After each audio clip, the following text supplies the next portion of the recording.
And we're off. Welcome, everyone, to the Can Enable Fitness Podcast. This is going to be a podcast on fitness adaptations for the visually impaired. I am Evan, your host, and I am the owner and operator of Can Enable Fitness. I also have a visual impairment and a lot of background in exercise physiology, so hopefully that fun combination is going to be of great benefit to all of you out there. Today's topic is going to be on some small adaptations that you can make at the gym as a visually impaired person in order to make a really big impact on positively helping your workouts. We want to make sure that we're not just having okay workouts. We want to make sure that you're actually able to just thrive and not just do some things. That's something that I've definitely noticed some people who are trying to be helpful, but almost kind of babying us with visual impairments, is that they'll make sure that you can do just something and not necessarily get the most efficacious workout. So these are going to be some of the things that I found that help the most in order to make sure that you're able to operate nice and efficiently and then be able to really push yourself in your workouts. So adaptation number one is going to be counting the pinholes on machines. So this really comes in handy for being able to track your weights and then also being able to adjust on the fly even during a workout. A lot of times when we're thinking about the weights on a machine, let's say we're sitting down to a bench press machine, most people are thinking about the number of the weight. But if we are visually impaired, it doesn't really matter what the weight is. 50 pounds, 80 pounds, it doesn't really matter as long as we are consistently able to put the pin in the exact right hole. So what I'll do is I will just tactically, almost like you're vertically reading Braille, move my hands down and count the holes until I find the pin, or take out the pin once I find it and then move down as many holes as I need. And then that's going to tell me where I'm at.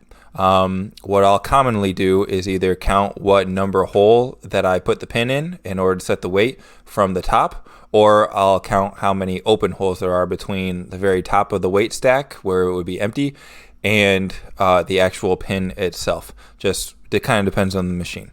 This really comes in handy because then you're not so concerned about how much weight is on there, but you know with that machine what pin setting it needs to be set to, and it really cuts out kind of the middleman with worrying about how much weight is actually on there. You'll see some machines that are really weird where it's like 27.5 pounds and 32.5 pounds, or even kilograms if it's from overseas or something. So that becomes something that really doesn't matter. And machine to machine, a different 10-pound jump is going to feel very, very different depending on the friction, the angle, a lot of different factors. So really, we're able to just cut to what's most important for us by counting those pinholes.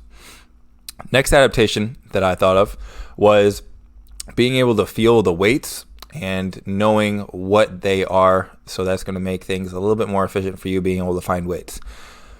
Not everyone puts weight plates back the way that they're supposed to. So what I would encourage you to do is, especially if you're initially getting into the gym or if you've been hitting the gym and you really want to just amplify this feeling a little bit, take a little bit of time, go up to a rack of weights and then feel the 2.5s. And what I'll do is I'll actually hold them kind of open in my hands, just kind of pinching the outsides and weirdly enough shake them a little bit. Just that little bit of jiggle, you can kind of feel how much it's pulling on your hand, and you're able to tell the weights a little bit easier that way, particularly if there's different style weights. I know that my gym, there's 5-pound weight plates that'll be on the same pin, the same spot on the rack, but there'll be different designs. So there'll be different holes, there'll be different diameters, there'll be different widths. And being able to kind of get used to the feel of what 2.5 pounds, 5 pounds is, 10 pounds are. Those change plates becomes very important for being able to operate a little bit smoother and then also make sure that you're not getting messed up. Think about once in a while, you'll find that there's a 5 and a 2.5 on the same rack, and you don't want to just grab 2 plates off of the same pin and then put it on your bar, because then things will be uneven, you won't have the right weight, and it'll make you a little bit asymmetrical. So getting used to that quick reaction of picking plates out, giving them a quick shake, kind of feeling that weight in your hand, the diameter, the thickness, being able to get used to the trends at your gym is going to be incredibly helpful. Next is going to be taking different angles for putting weights on a bar. This is one of the more subtle things that I definitely do at the gym. So even if people are watching, they probably don't even notice that I'm doing this. But if we think about a weight plate and that open hole that has to go onto the bar, thank goodness it matches perfectly onto the bar. But that does present some issues for us being able to actually get that plate on the bar. Think about if we have a squat rack, we have a bar on there, and we're trying to get a hole that fits perfectly onto that bar exactly right onto there, while not being able to detect exactly where that bar is. So what I will do is, instead of being able to just place that hole perfectly on there, slide the weight on, be all good to go, is I'll actually tilt the plate so that we have more of an oblique angle coming at the bar. And then it's going to be a lot easier because of that angle for the edge of the bar and the edge of that weight plate hole to be able to coincide, and then it'll kind of slip into position a little bit more. Then you can even out and then go directly on there.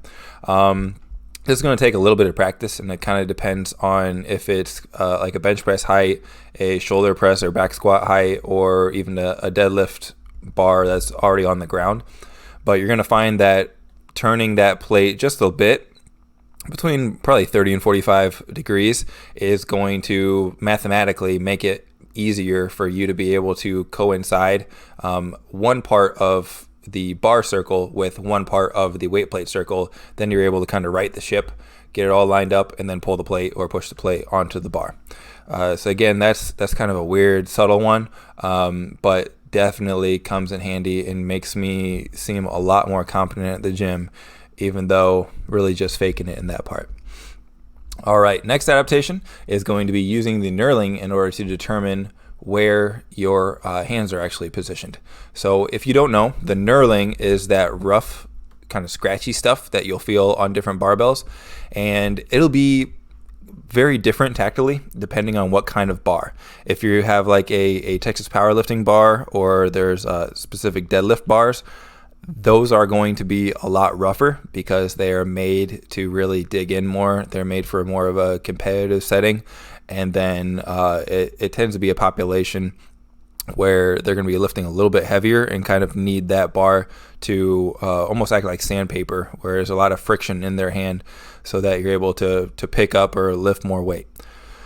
So other bars will be a little bit easier on the knurling, but either way, we're going to be able to use that rough spot and then the power rings on the outside, where you can kind of feel there's like about maybe your pinky width of a smooth part as a bit of a landmark, and then there's going to be the smooth portion on the middle of the bar. Sometimes there's going to be a rough knurling part on the middle of the bar directly down the middle for about 6 inches, and then smooth parts on either side of that, and then the normal knurling. That typically indicates that it's going to be a good bar for squatting with, because it's going to be able to hold onto your back a little bit more. Again, if we think about powerlifting or something where people are going really heavy and tend to put that bar a little bit lower on their back, they want to make sure that's not sliding. So that knurling is there in order to make sure that it's a really good bar for squatting. Now, being able to use that knurling in order to indicate where your hands are is going to be incredibly important. So, for example, for my deadlift, I know that if I put my thumbs extended away from my hand towards the middle, so they're almost pointing towards each other while the rest of my hand is starting to grip the bar, and the edges of my thumb are on the smooth portion of the bar that's down the middle, then once I wrap my thumb, I know that I'm nice and symmetrical. That's also going to be my typical deadlift stance that I tend to train with. It can kind of be argued that I'd be better off if I gripped a little bit wider, but that's kind of the trade-off that you make when you're trying to figure out a symmetrical, consistent grip versus what's potentially optimal for you. So that is a concession that you may have to make in order to be nice and symmetrical and safe in that way. So kind of a decision that you get to make. If you do need to go a little bit wider, for example, for my my bench press or my squat width, where I have to be able to have that bar on my shoulders comfortably, then I will extend my pinkies out And kind of be able to find where that power ring is that I discussed earlier, that small little strip that's maybe a third and 2/3 of the way through the bar.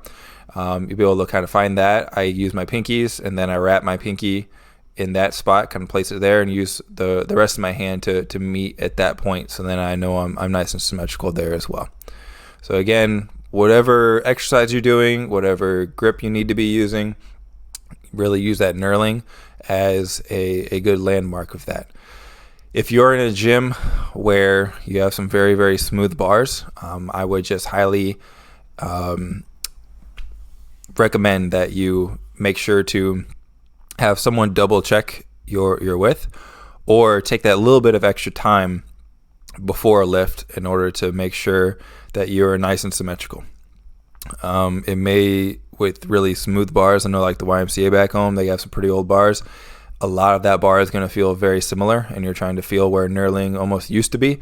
Just take your time and be confident that you're in great hand position before you actually go. All right, next adaptation is going to be the contact and slide method for putting a bar back. So let's pretend that we are doing a back squat in a typical rack. So we're able to fit our hands and our shoulders in between the stanchions.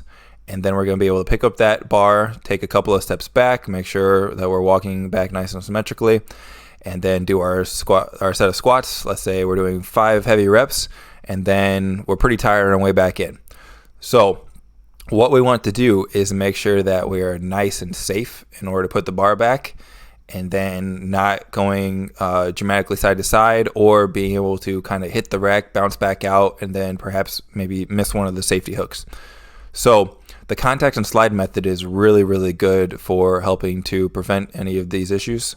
So what you can do is walk it back in, and then what you want to do is continue that forward momentum very slightly once you find the rack.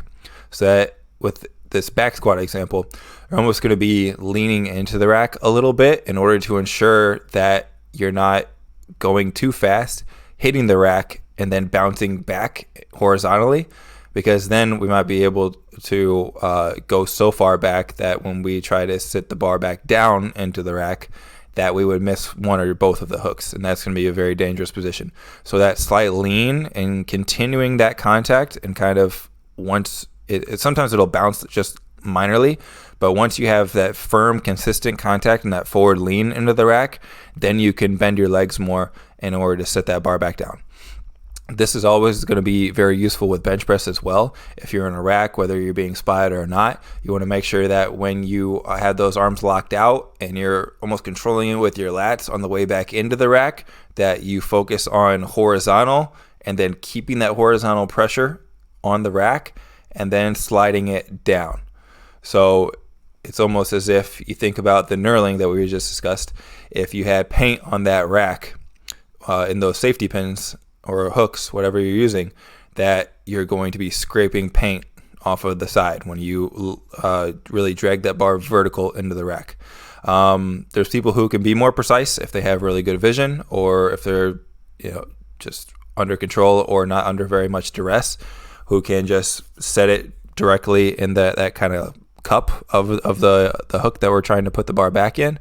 But it's really not worth the risk with our population. So make sure you do the contact and slide method. I know I harped on that a lot, but it's incredibly important for safety. So next one is going to be memorizing the order of dumbbells and knowing where dumbbell racks are. So what you can do is initially go to the gym, whether it be with an employee who works there or a training partner, someone who you know, and have them kind of walk you through the dumbbell rack so that you're able to get good landmarks and then understand the order of the dumbbells. I can still remember back from grad school a couple of the gyms and what order the dumbbells were in, because it was so immensely important. And then you don't have to kind of pick up weights, kind of shake them, feel them out. The difference between 35s and 40s in your hand are going to feel very similar, especially if you're fatigued, halfway through a workout. So being able to know where dumbbells are, and then even use your hand to go be able to count so many down, So I remember in grad school there was a rack of 5s to 50s on the second shelf of the dumbbell rack. So what I would do is, in order to find the dumbbells that I needed, is I would run my hand along the rack, and I knew it was always in pairs. So I would go 50, 50, 45, 45, 40, 40. And let's say I was trying to get down to the 35s, then I find 35, 35, and then I'd be able to pick up those dumbbells, stay in the vicinity of them, or recount in order to make sure to be able to put them back in the appropriate place. So being able to memorize the order of your dumbbell rack is going to save you like crazy when, especially if you're on a program, or you're trying to do a drop set, something like that. Being able to know where the dumbbells go and have kind of that mental image in your head of where those need to go is going to be incredibly important. This also helps a lot at the gym when I know that certain ones are missing, and I can tell which ones are missing, and then kind of work my workout around that. Being able to tell, okay, those are being used, they're probably going to be a while, and then I can kind of adjust on the fly. So knowing what you have and what you don't is going to be incredibly helpful. The memorization of the dumbbell rack and then some of these other principles are emphasized in our free gym acclimation program that we have up on our website, canenabledfitness.com. There are PDFs that are accessible and go through day by day a very in-depth way of building your independence and your capability and your confidence at the gym. So I would encourage you to go check that out on our website. There are going to be free downloads for 3 weeks, 2 times a week, being able to go and complete the independence building tasks, as well as cardio and resistance training workout with warm-up and cool-down on every one of those days in order to get you much more capable, competent, and almost use it as a trial period to figure out what you like at the gym and then where you'd like to progress from there, or even see what you need to work on a little bit more at the end of those 3 weeks. There's also a YouTube playlist that's affiliated with that. You'll be able to find that link on our page at canenabledfitness.com. And then you'll be able to hear some audio descriptions breaking down each day, what their purpose is, and then be able to walk you through that process a little bit more if you need it. So to wrap up, today we covered a lot of different adaptations that are going to be hugely important for you at the gym. I know they have very positively impacted and helped me to adapt workouts in order to make them a lot more efficient instead of feeling really lost and kind of held back by the disability of low vision. And hopefully you're able to use at least one of these and really integrate it into your gym routine and be able to get a lot better workouts from this. We are going to be doing more podcasts here in the future, so if you have any questions, we would love for you to reach out. We are on Instagram and Facebook, both Cane Enable Fitness, and then our website, of course, is canenabledfitness.com. That's CANE and ABLE fitness.com for all of your needs. We also have about 50 articles that I've written up there at this point about a ton of different topics that will hopefully be able to help you in your wellness journey as a visually impaired person. Go ahead and share this if you like the content. And again, we really, really welcome questions and hope this was a benefit to you. This is Evan signing off. And we're off. Welcome everyone to the Cane Enable Fitness Podcast. This is going to be a podcast on fitness adaptations for the visually impaired. I am Evan, your host, and I am the owner and operator of Cane Enable Fitness. I also have a visual impairment and a lot of background in exercise physiology, so hopefully that fun combination is going to be of great benefit to all of you out there. Today's topic is going to be on some small adaptations that you can make